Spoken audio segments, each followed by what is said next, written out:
आज हम हिंदी का पहला सेट लगाने वाले हैं।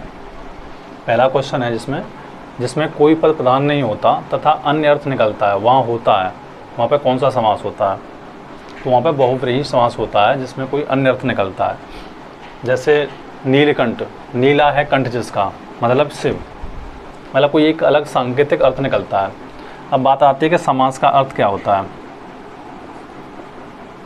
संक्षेपीकरण,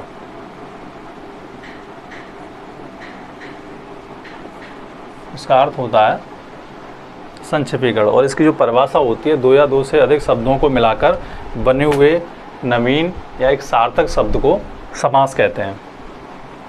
तो इससे क्या क्वेश्चन बन सकता है? समास का अर्थ, परिभाषा, जैसे जो भी समास है, जैसे द्वंद्व समास है, अव्ययीभाव समास है, उनकी परिभाषा दे देगा, पूछ लेगा कौन सा समास है, या फिर कोई शब्द दे दिया उनमें से ये पूछ लेगा कि इनमें कौन सा समास है ना। तो इस टाइप से हमें ये चीज़ें देखनी है। तो ये आपका हो गया पहला क्वेश्चन। दूसरा क्वेश्चन ये है, यथाशक्ति में कौन सा समास है? अव्ययीभाव समास है, द्विगु समास है, या द्वंद्व समास है? देखो, द्विगु समास में क्या होता है कि जो पूर्व पद होता है उसमें संख्यावाचक होता है वो, ठीक है। और जो अव्ययीभाव समास में क्या होता है कि प्रथम पद इसका प्रधान होता है। देखिए, परिभाषा पूछ लेता है, परिभाषा दे देगा, फिर पूछ लेगा इसमें कौन सा समास है। तो अव्ययीभाव समास में प्रथम पद जो होता है अव्यय होता है और प्रधान भी होता है, ठीक है। तो ये वाली बात याद रखनी है। तो यथाशक्ति के अंदर अव्ययीभाव समास है। यथाशक्ति हो गया, प्रतिदिन हो गया, अनुरूप हो गया, आमरण हो गया। तो यथाशक्ति का मतलब हो गया शक्ति के अनुसार। और द्वंद्व का मतलब समझते ही हैं, भाई बहन, चाचा चाची, इस टाइप से जो होते हैं वो द्वंद्व समाज में आता है। इसकी परिभाषा बताएंगे जब हम समाज को प्रॉपर वे में पढ़ाएंगे। अब ऐसे बेसिकली हम लोग ये करने वाले हैं कि सेट के माध्यम से ही सारी चीज़ों को समझा दिया जाए, जितने भी समास हैं जो भी है। अव्यय क्या होता है? अब ये प्रश्न बनता है कि अव्यय होता क्या है? अव्यय होता है कि जिस शब्द का कुछ भी व्यय न हो, जिस शब्द को मतलब व्यय न हो सके, जिस पर लिंग, वचन, प्रोस, काल आदि का कोई प्रभाव न पड़े, जैसे आज, कल, तो ये अव्यय शब्द हो जाते हैं।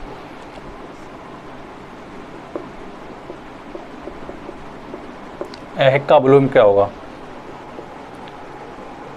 ऐहिक का विलोम होगा पारलौकिक, जो इस लोक की चीज़ें नहीं है। पारलौकिक का मतलब होगा जो इस लोक की नहीं है। ऐहिक का मतलब हो गया पृथ्वी पर जो चीज़ें पाई जाती हैं वो ऐहिक हो जाती हैं। तिमिर का क्या होगा?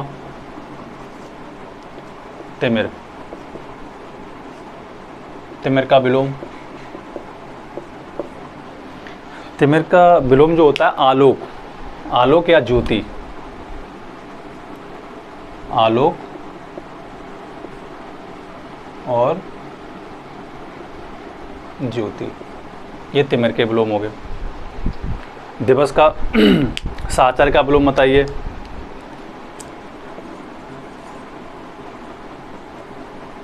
साचर, साचर का विलोम होता है अलगाव। साचर का मतलब होता है साथ साथ, मतलब एक कम बताया जाए इसको तो साथ साथ रहने को, साथ साथ एक साथ जीने की जो चीज़ होती है वो साचर के अंतर्गत आती है। और अलगाव, इसका हो जाएगा अलगाव। आविर्भाव का विलोम शब्द क्या हो जाएगा?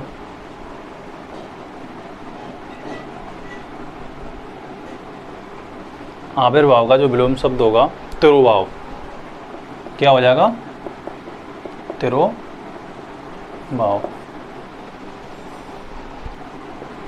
दुर्गा का पर्यायवाची,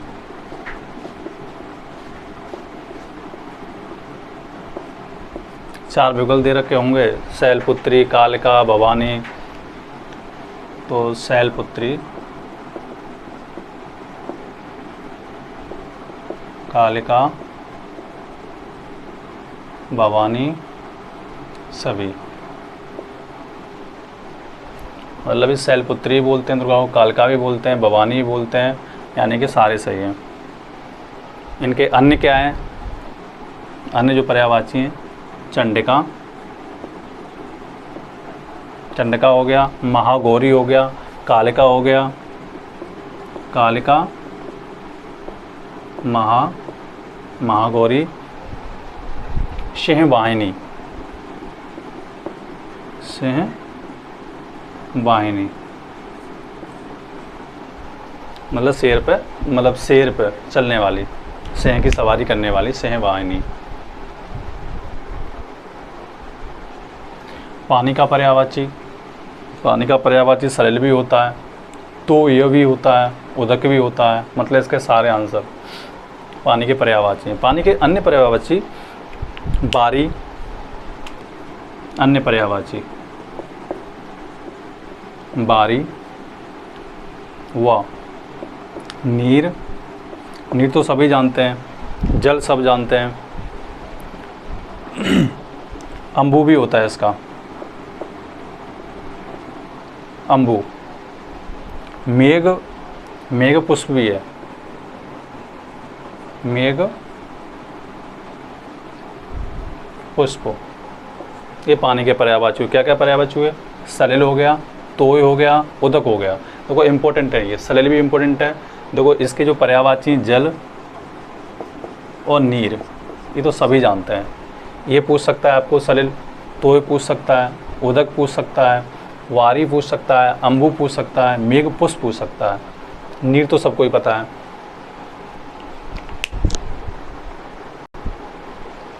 देखो जो कमल का पर्यायवाची है,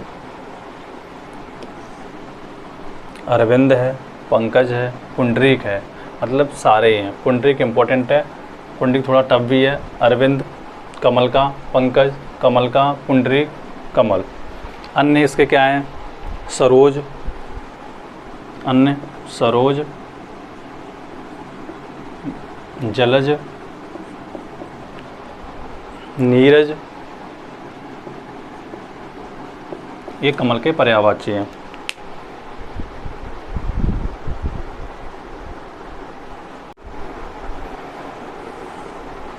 चलिए आकाश का पर्यायवाची, गगन, नभ, शून्य। आंसर सभी। आकाश से क्या क्या होते हैं? गगन, नभ, अंबर। एक तो अन्य में आ जाता है अंबर, और एक आ जाता है व्योम। एक क्या आता है? व्योम। ये आकाश के पर्यायवाची शब्द हैं।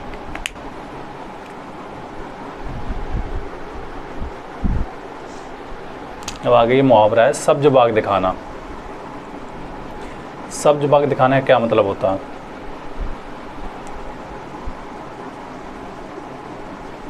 झूठा आश्वासन देना, झूठा आश्वासन देना सब्ज बाग दिखाने का मतलब है। सब्ज बाग दिखाना। देखिए मुहावरे और लोकोक्तियों में अंतर क्या होता है? मुहावरे और लोकोक्ति, मुहावरे और लोकोक्ति में अंतर ये होता है कि मुहावरा क्या होता है? वाक्यांश होता है। देखिए आपसे ये क्वेश्चन पूछा जा सकता है और पूछे भी जाते हैं एग्जाम में। मुहावरा और लोकोक्ति, लोकोक्ति क्या होती है? पूर्ण वाक्य होती है।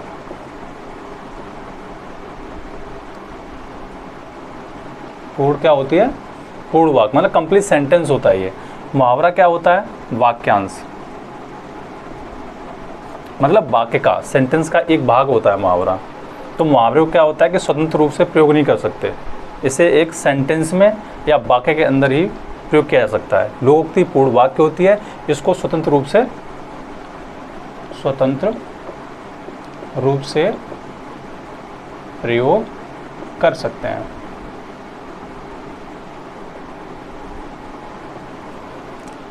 देखो आपको सेट के अंदर वही चीज़ कराई जाएंगी जो ऑलरेडी आई हुई हैं और आ सकती हैं, और कैसे कैसे क्वेश्चन बन सकते हैं। और सेट के माध्यम से ही आपको पूरी हिंदी रिवाइज कराई जाएगी बार बार।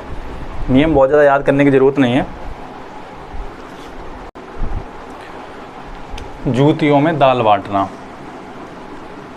इसका मतलब क्या होता है? लड़ाई झगड़ा हो जाना। मुहावरा है लड़ाई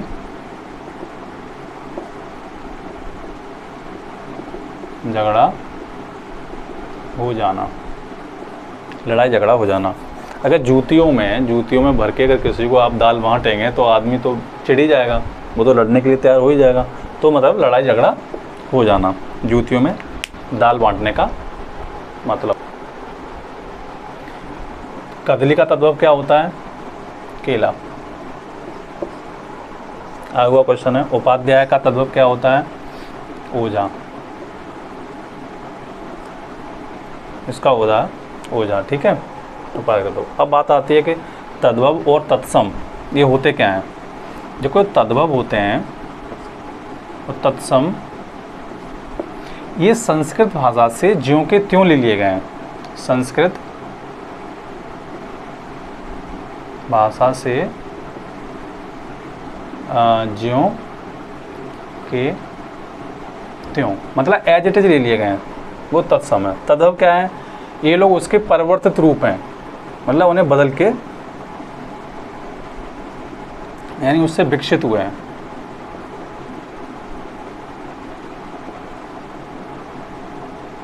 अब इनसे क्वेश्चन कैसे बनते हैं?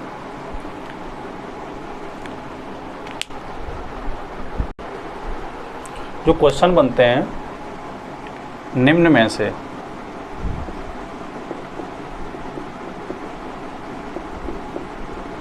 कौन सा तत्सम या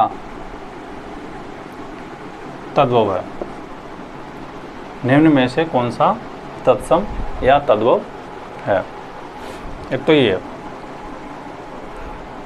अब देखिए, पहचानने की प्रक्रिया जो मैं एक बहुत ही इम्पोर्टेंट और भी बताऊंगा इस तरीके से कि तद्भव तत्सम को कैसे पहचानें।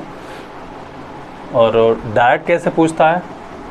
निम्न में से कौन सा, कोई शब्द दे देगा, जैसे अभी कदली का तद्भव पूछ लिया, केले का तत्सम पूछ लेगा उल्टा करके तो कदली हो जाएगा। तो इस तरीके से एक टाइप ही होगी। एक टाइप ये कि केले का तत्सम बताइए या ओझा का तत्सम बताइए। नहीं, एक तो ये प्रकार हो गया। दूसरा प्रकार होता है कि 3 तत्सम दे देगा, 1 तद्भव दे देगा, 3 तद्भव दे देगा या फिर 1 तत्सम दे देगा। तो वो पहचान है कौन सा तत्सम है, कौन सा तत्सम नहीं है। अब मैं आपको बहुत इंपॉर्टेंट बात बताने वाला हूँ। ये जो छा है ना, ये वाला छा ज़्यादातर मोस्टली तत्सम के अंतर्गत ही प्रयोग किया जाता है। तत्सम के अंतर्गत ही प्रयोग किया जाता है, ये वाला छा, ठीक है। फॉर एग्जाम्पल, आँख। आँख का क्या होता था तत्सम? अच्छी। देखिए, तत्सम में ये वाला छा आ रहा है तो हम ऐसे भी पहचान सकते हैं आँख का अच्छी। अब देखिए, क्षेत्र। क्षेत्र क्या होता है? खेत। ये तद्भव है, ये तत्सम है, ठीक है। तो छा रहा है दक्षिण, ऐसे ही है आपका दक्षिण। दक्षिण का क्या होता है? दक्षिण का होता है दाहिना, दाहिना। परीक्षा, जैसे ये है परीक्षा। परीक्षा का क्या हो जाएगा? परख, परख या परीक्षा। और जो ये वाला जो छा है, ये वाला छा मोस्टली तद्भव के अंदर आता है। तद्भव, ये वाला जो छा है परीक्षा वाला, ये वाला, ये तद्भव के अंतर्गत आता है। और ये वाला जो छा है तत्सम के अंतर्गत आता है। इससे क्या हो जाएगा कि आप पहचानने में आपको आसानी होगी। अगर आपको याद नहीं है चीज़ें, अगर ये वाला छा दिख रहा है तो वो तत्सम है, ठीक है। अब जैसे देखिए अक्षर, जैसे अक्षर, अक्षर से बना हुआ है अक्षर।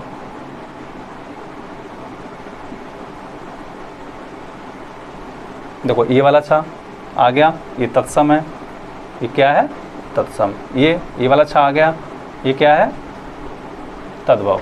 ये पहचानने के लिए, आपको पहचाने कैसे? अब साक्षी होता है, साक्षी का साखी होता है। देखो, साक्षी, ये वाला छा, इसका क्या हो जाएगा? तद्भव साखी, ठीक है।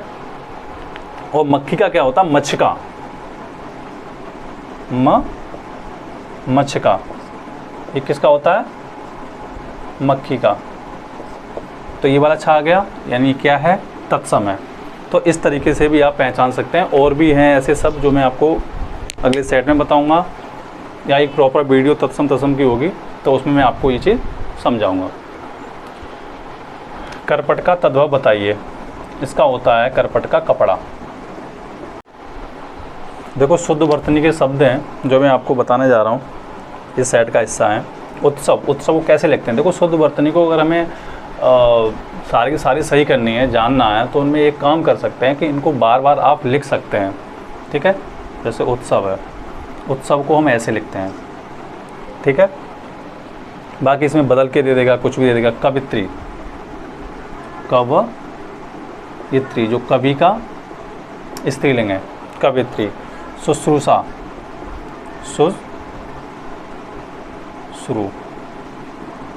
पेट चीरा वाला सा आता है यहाँ इसमें, और सीटी वाला सा आगे आता है शुश्रूषा में। अब आता उज्ज्वल, जो कई बार पूछा गया है। दोनों ज जो होते हैं वो आधे होते हैं, उज्ज्वल। ठीक है, अब आ जिजीविषा, जिजीविषा, इसमें पेट चीरा वाला सा होता है। तो ये बात हमें याद रखनी है। इसमें बदल के दे देता है वो, कभी छोटी की मात्रा लगा देगा, कभी इस पर बड़ी ई की मात्रा लगा देगा, कभी इस पर बड़ी ई की मात्रा लगा देगा, कभी यहाँ सीटी वाला सा दे देगा या सड़क वाला सा दे देगा। तो इस तरीके से इसमें फेरबदल करके देता रहता है। एक और शब्द बहुत ही इंपॉर्टेंट है, अधिशासी। अधिशासी, लास्ट में सड़क वाला सा, बीच में।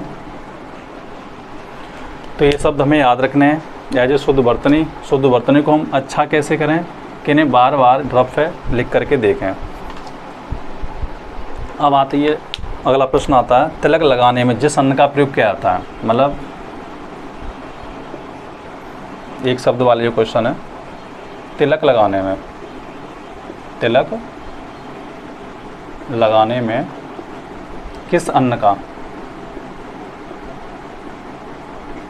का प्रयोग किया जाता है और उसे क्या बोलते हैं? तो उसे बोलते हैं अक्षत। क्या बोलते हैं? अक्षत। वैसे ही आधी रात का समय, आधी रात के समय को क्या बोलते हैं? निशीथ।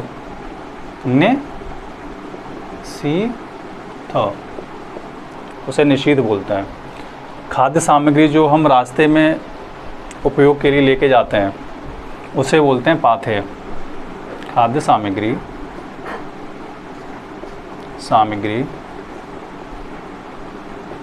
जो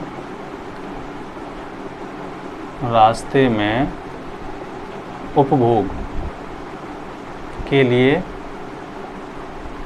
ले जाते हैं उसे क्या बोलते हैं? उसे बोलते हैं पाथेय। क्या बोलते हैं उसे? पाथेय। उसे पाथेय बोलते हैं। जो स्त्री सूर्य को न देख सके, जो स्त्री सूर्य को न देख सके, क्या बोलते हैं? असूर्य, असूर्य पश्या। इनको आधा आधा करके याद किया जाता है हमेशा बड़े शब्दों को, असूर्य पश्या। और इसको ये शब्द शुद्ध वर्तनी में भी पूछा गया है, तो इसकी आपको शुद्ध वर्तनी भी याद रखनी है, याद रखनी है। जो स्त्री सूर्य को ना देख सके उसे असूर्य पश्या बोलते हैं। गुरु के समीप रहकर अध्ययन करने वाले के लिए एक शब्द। जो गुरु के समीप रहकर, गुरु के समीप रहकर अध्ययन करने वाले के लिए एक शब्द, अंतेवासी। क्या बोलते हैं? अंतेवासी, सड़क वाला।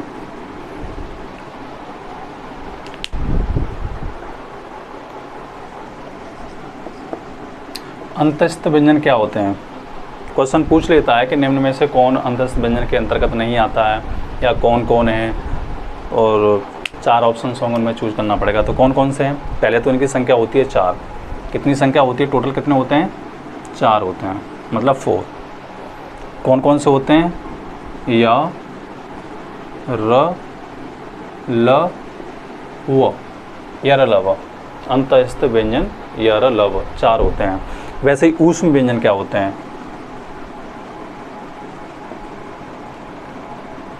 ऊष्म व्यंजन, इनकी भी संख्या 4 होती है। इनमें तीनों सा होते हैं, सीटी वाला सा, सड़क वाला सा, पीठ चीरा वाला सा और हा, ये ऊष्म व्यंजन के अंतर्गत आता है। इनकी भी संख्या कितनी होती है? इनकी भी संख्या 4 होती है। ठीक है। आगत व्यंजन, आगत व्यंजन 2 होते हैं। कितने होते हैं? 2 होते हैं। आगत व्यंजन 2 होते हैं। कौन कौन से होते हैं? ज और फ। ठीक है, ये आगत व्यंजन है।